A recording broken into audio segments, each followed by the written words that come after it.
Hi, my name is Joe Pass, and today I want to talk about building single lines on various chord changes, chord patterns, or maybe just individual chords.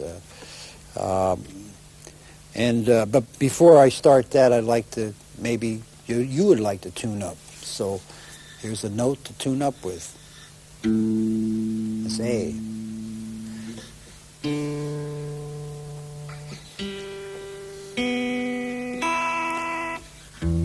You can tune to any note. Usually I use a tuner to tune up with. I find that's the best way for me, or else I give my guitar to a friend and have them tune it. And then there are other ways of tuning, that is with harmonics. And then this way I really learned when I started.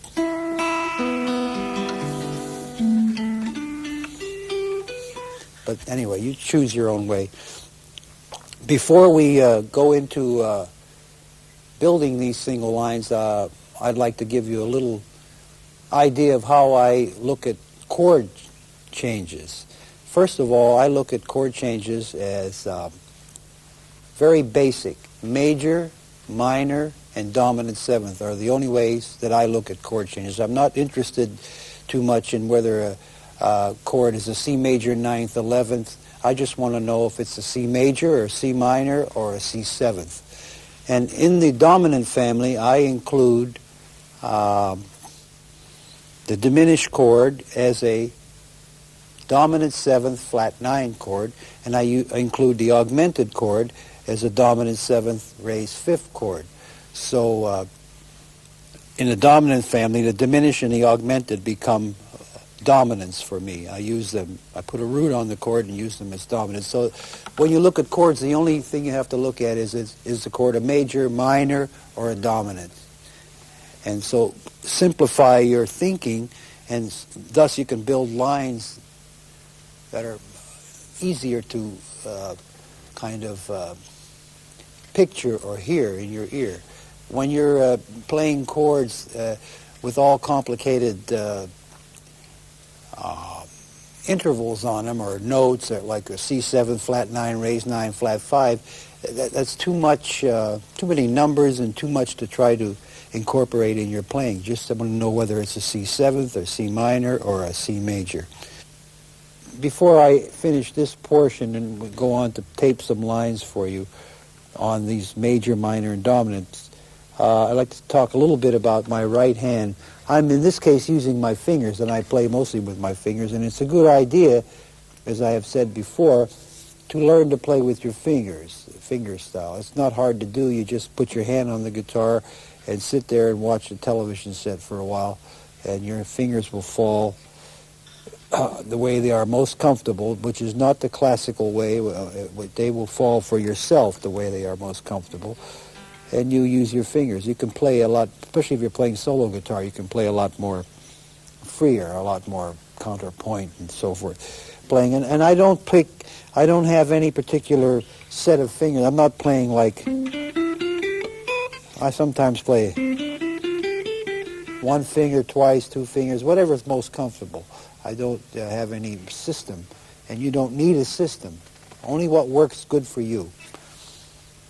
And I use a pick. The pick in this case, I use a very small pick, a half of a pick, and it's just a idiosyncrasy of mine. It's a habit, and I don't suggest that you use a small pick. I don't suggest you use a half a pick. I suggest you use a small pick, but not in this case this small. This is what I do. But I find it very difficult to use a pick that is large, because I think the closer you are to the strings, the better feeling you have for the instrument. So that's why classical players actually, I think, feel the instrument, because their hands are on the string. Anyway, the pick is...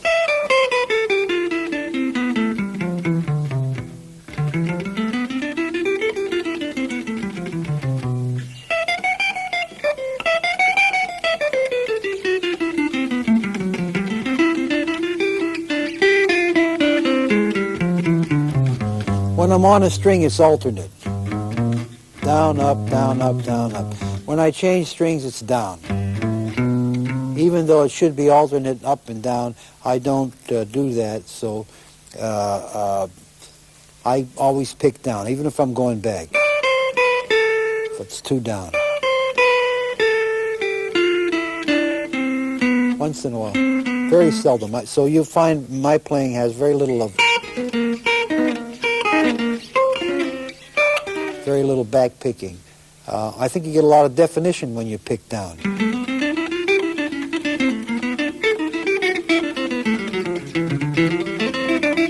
This is all, by the way, G7.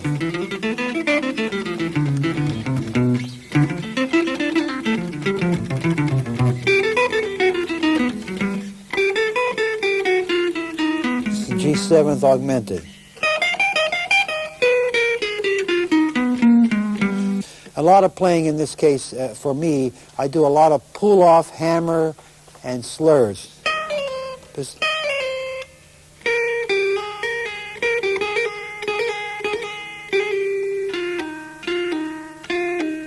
I'm picking the note.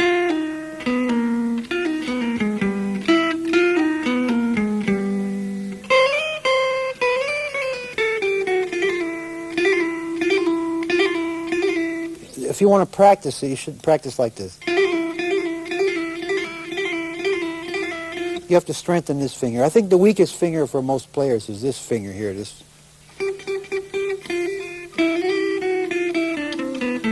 So.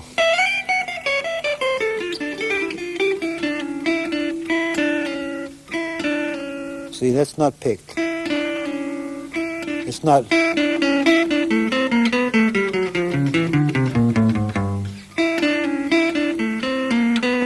That's hammered.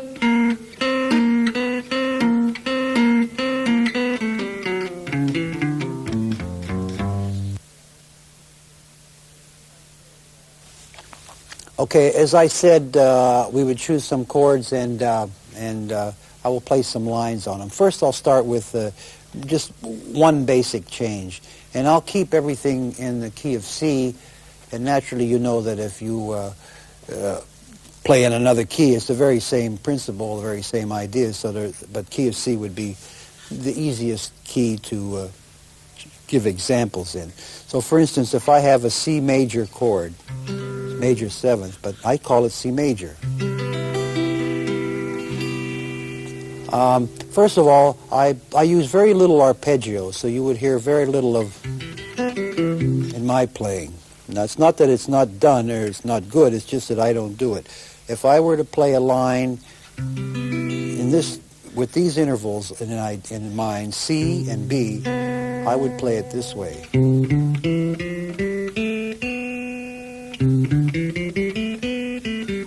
Starting on the root and ending on the major 7th. Very seldom do I play or. So, this is a line on C major 7th that just comes to my mind.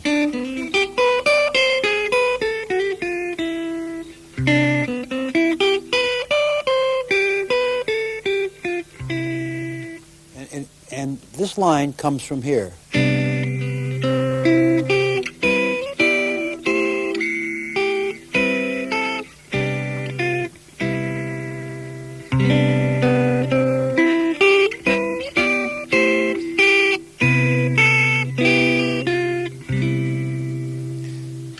Now, if you're going to play, you should also be able to play these lines in other places.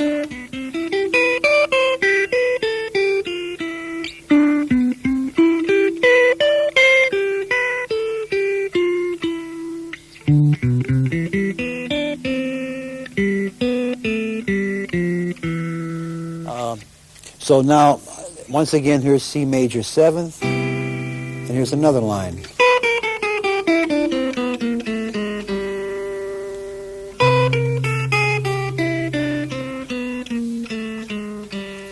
In many instances, repeating a phrase an octave lower is done a lot, and it makes for a longer line.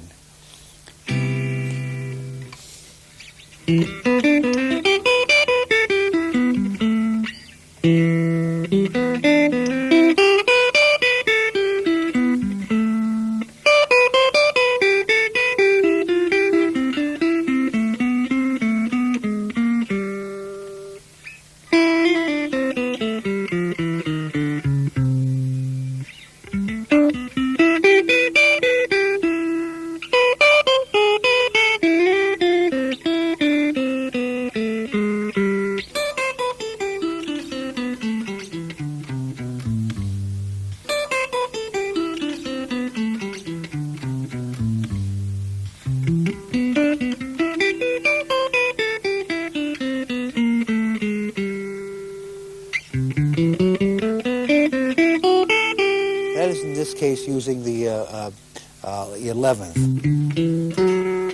But it has to be pure.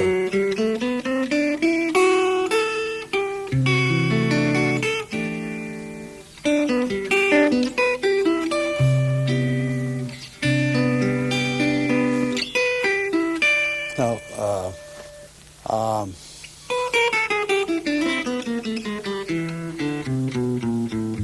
once again.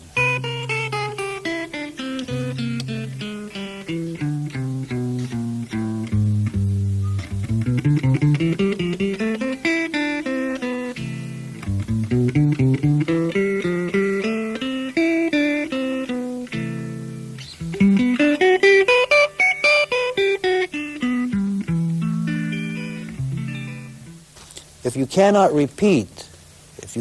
repeat the line that you played, it is obviously not anything worth playing, because it means that it didn't come from your head, and it's not music. It's maybe a kind of a geometric movement, like some people will play 3 frets across, or things like that, which are exercises or movements, but they are not music. They are not, in a sense, your music, your identity. And the object of playing lines is to be able to have a kind of a style of playing, or a identity to your playing, so that when someone hears you, they say, that's so-and-so. That's it. So if you can't repeat the line that you're playing, it means that it's not in your head. It's not in your head or your heart or somewhere, so it doesn't make any sense. So I will play a few more lines on C major 7. Some very basic, I sometimes play Now, in that case, I played an arpeggio because the arpeggio is practically spelled out in the chord form that you're holding. Another line.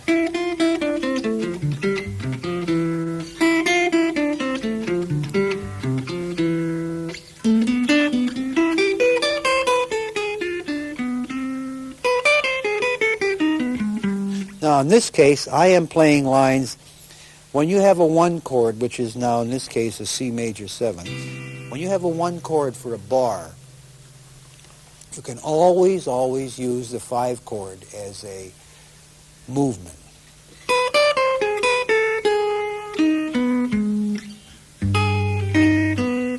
In this case, it's G7 flat 9. There it is.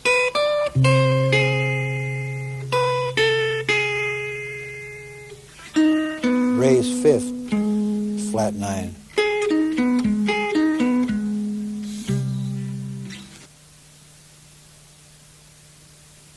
And I'm going to be assisted by my good friend Don Mock, who you won't be seeing because it's me. Go ahead.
Okay, so we just left off talking about major chords, and I played some lines for you. Now, remember that there are just an infinite amount of lines that you could play. Every melody that you might learn that it could be applied to a major chord. Any melodies. So, melodies are important. So, as an aside, you might consider learning as many songs as you can. That is the melody content, the melody of the song. Not just the chord changes, but the actual melody. So now talk about minor. In this case, C minor. Once again, first I would consider the sound of the chord.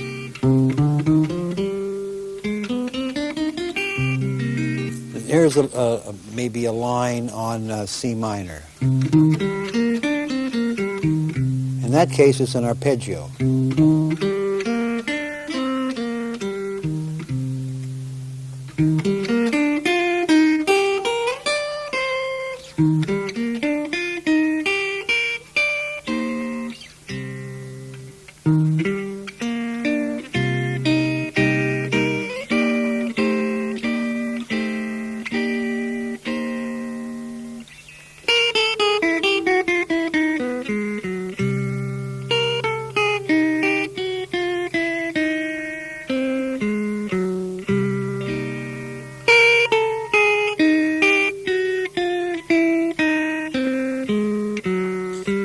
The reason I'm holding this form is to show you that it comes out of there.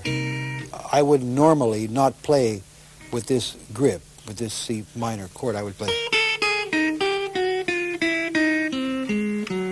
but I'm showing you that so you can see that most of the playing comes from one of those bar forms, and all the notes you're looking for are right next to one another, and the fingering is not very difficult. So.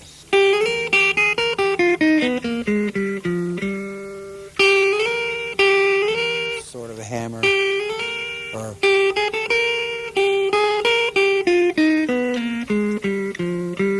once again, I'm telling you that when you have a 1 chord, in this case C minor, you can always use the 5 chord as to build the line on.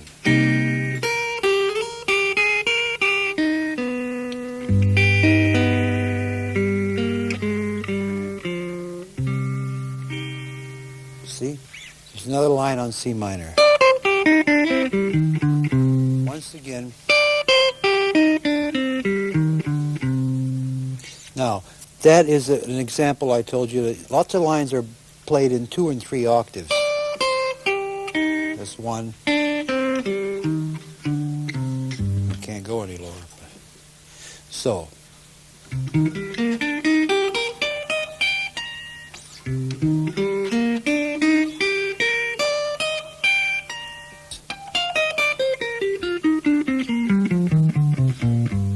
Once that is a 3 octave line.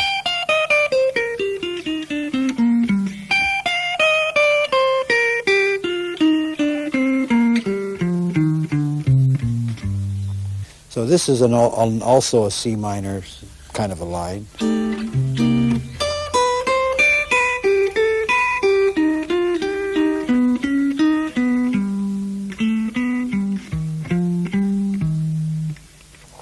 I'll try to play some minor lines just off the top of my head. This would be all C minor.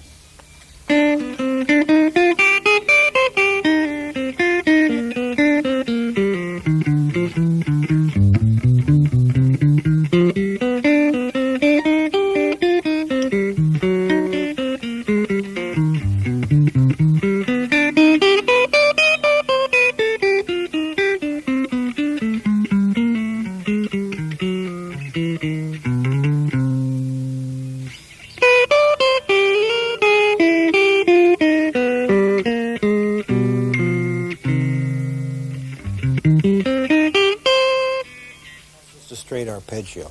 So what you're hearing in the case of those lines is you're hearing me play the 1 chord, which is C minor, through the 5 chord, which is G7th, and usually I'm using augmented sounds because to me these sounds go together.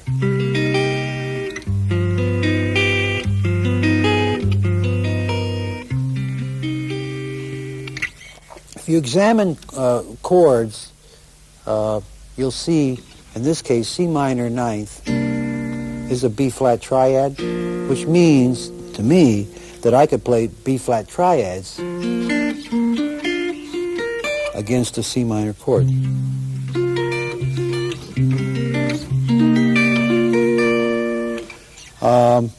If you examine C minor 7th like this, it's an E-flat triad, which means that you could play certain lines on E-flat forms. Now, I know that modally you can do all these things and you understand them, but I'm talking about a lot about how the chord looks to you when you hold it, when you grip it, so you can see. A lot of playing is dictated a lot by forms that you play from. And in this case, the C minor here tells me that E-flat works, so that means that I could play this E-flat, this E-flat. So rather than have a lot of information that is theoretical, that works, but you're always thinking about what you're playing, it might be a good idea to observe a little bit what you're doing with your fingers and look at it like as if it were a puzzle that you were trying to figure out, where you could see that in this case a C minor has an E-flat triad, this has a B-flat triad, and various things like that, so that you can get a picture, because most of the notes you're looking for when you build lines are going to be inside those forms. inside those forms.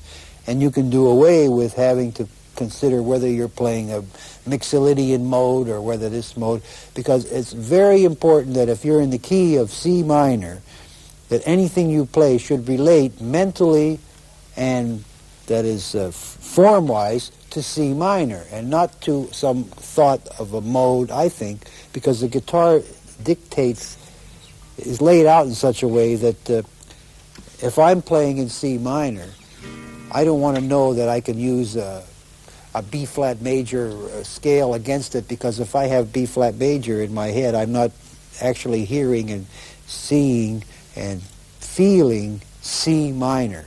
So I always work from the root of the chord, and anything else is built on top of it. And I always consider myself, in this case, C minor. I'm in C minor, and I don't want to know about what other mode fits on it.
Now, we're talking about the dominant seventh chord, and that is a very important chord, and a lot of players don't get enough out of it. I think there's most of the tunes have dominant sevenths in them, especially standard jazz pieces.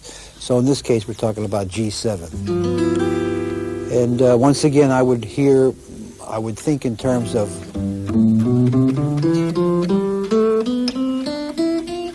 that is the complete sound of this chord. I don't look at that as a scale, though it is a scale, but to me it has this sound.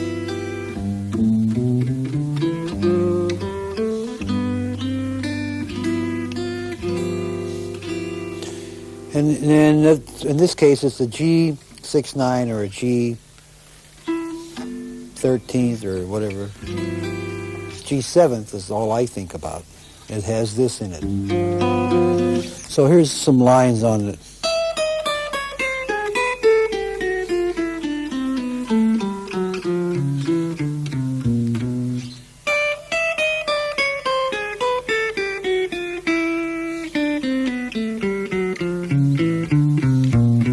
Something like that.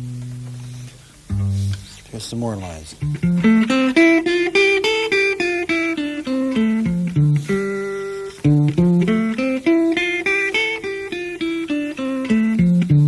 In this case, you can always use the, let's see, this is a 5 chord, and this is a 2, I believe.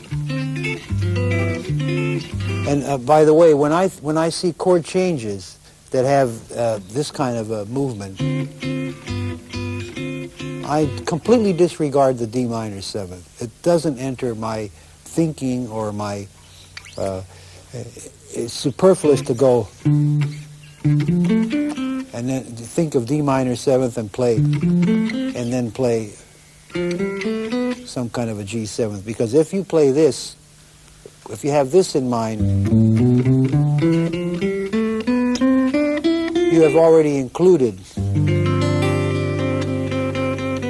the sound that you need. The main sound between the minor 7th and the dominant 7th is this. That's it. So I would eliminate immediately if I saw chord changes that had, I would eliminate the minor 7 and go right for the dominant and play off the dominant, and you're free from trying to think in terms of 2 changes. You've broken it down to 1, and you'll have already included that minor 7th change. So here's some more lines on G7.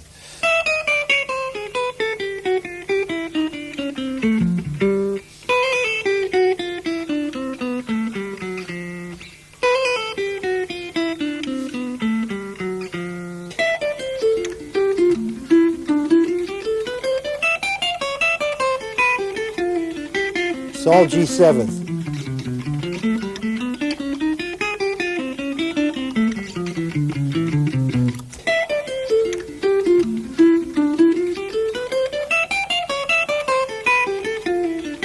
It's all G7th.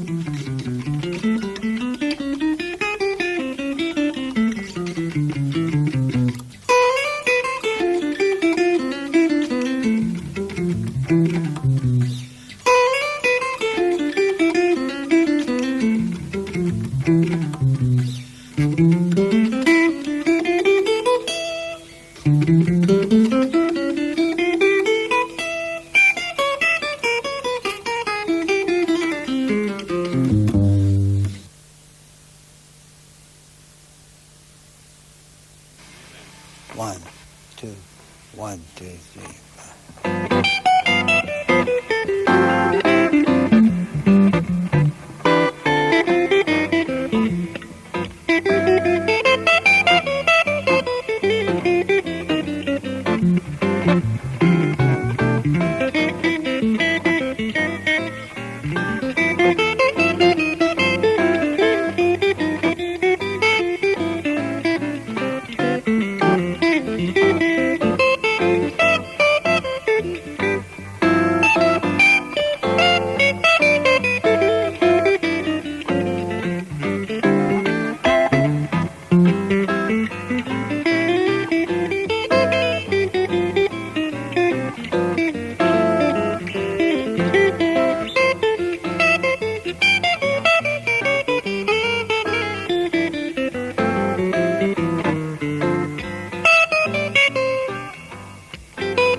Now, if you have these kind of dominant 7th chords, which are flat 9, raise 9, flat 5, raise 5, then you have to alter your scale, and I'm talking about these chords.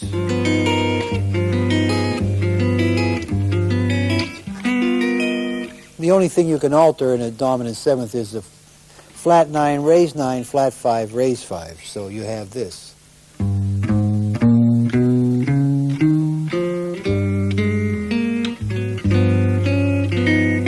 I will hold the bar.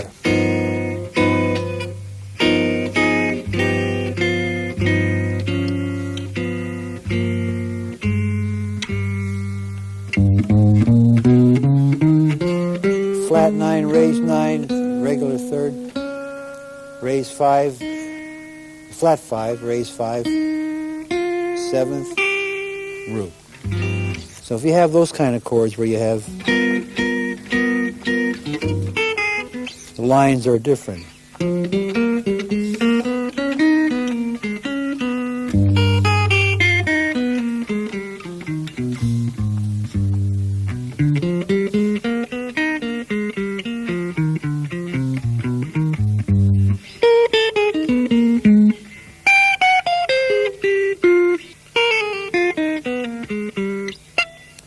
plays this.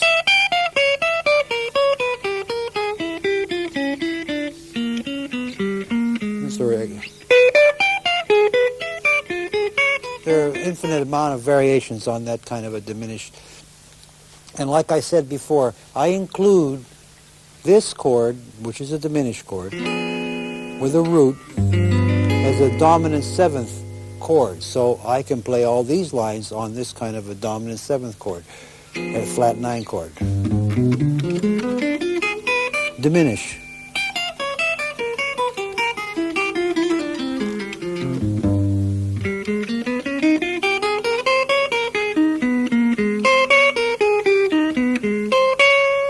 In this case, D flat is the flat 5 of G, G7. So, and I'm now thinking also of D flat as a form. You can see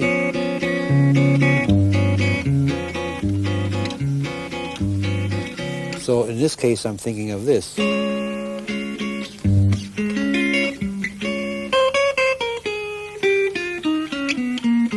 So here are some lines on altered dominant seventh chords.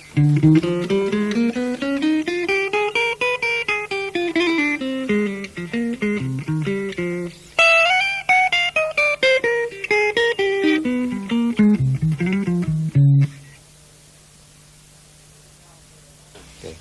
We're going to now play a 1-6-2-5 pattern for you so I can play some lines for you. And I will play my lines in the beginning straight eighth notes so you can see maybe how they go in from one change to another. Okay.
Flat 7, flat 5. This is D7. This is D minor 7, flat 9. This is G7.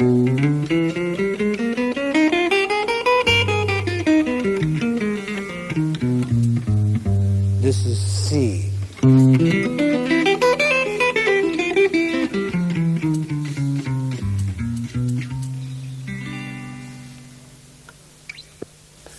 Remember, when you do 1, 6, 2, 5, you can make them dominants or minor sevenths or raised nines, flat nines. They don't have to be just 1, 6, 2, 5 pure chords. You have to build your lines around. It's a good idea to play in straight eighth notes to see if you can connect your lines from one chord to another.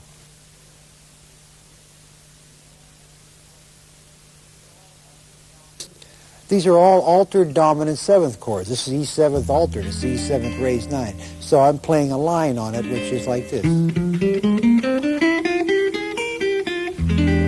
Then the next one is A7th, which is altered in another way. It is a 6th chord with a flat 9. This is a flat 9. So I'm playing.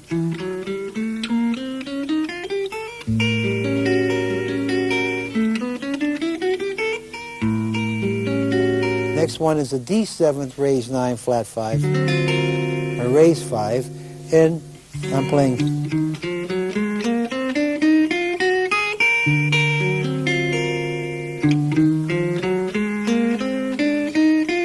And then G, augmented, raised 9. So what we're doing is we're playing. It's the same principle as if we were staying on a G7th chord, only we're using E, A, D, G, which is a whole bunch of 2 5s. So what that is 2 5. E minor, A7, D minor, G7. Or E, A, D, G. Or B flat, A flat, G. It's either chromatic or flat 5. But the example we're trying to show is how to play on altered dominant chords, connecting them up.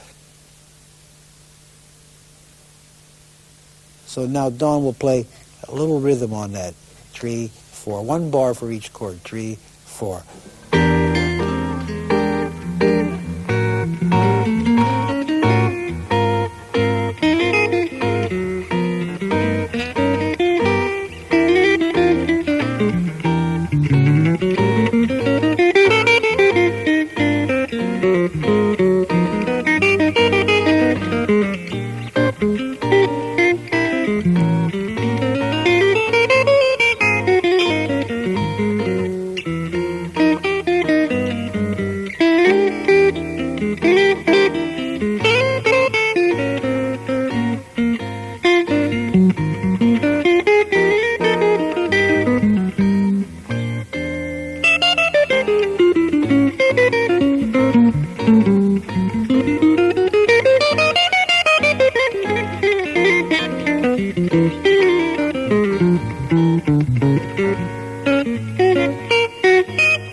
And remember that if you can't hum the line and you can't repeat it, then it's probably not a good line, and it's probably not coming from your head, but it's coming from your fingers. So I hope you have fun with this tape, because I'm going to eat now. I'm hungry.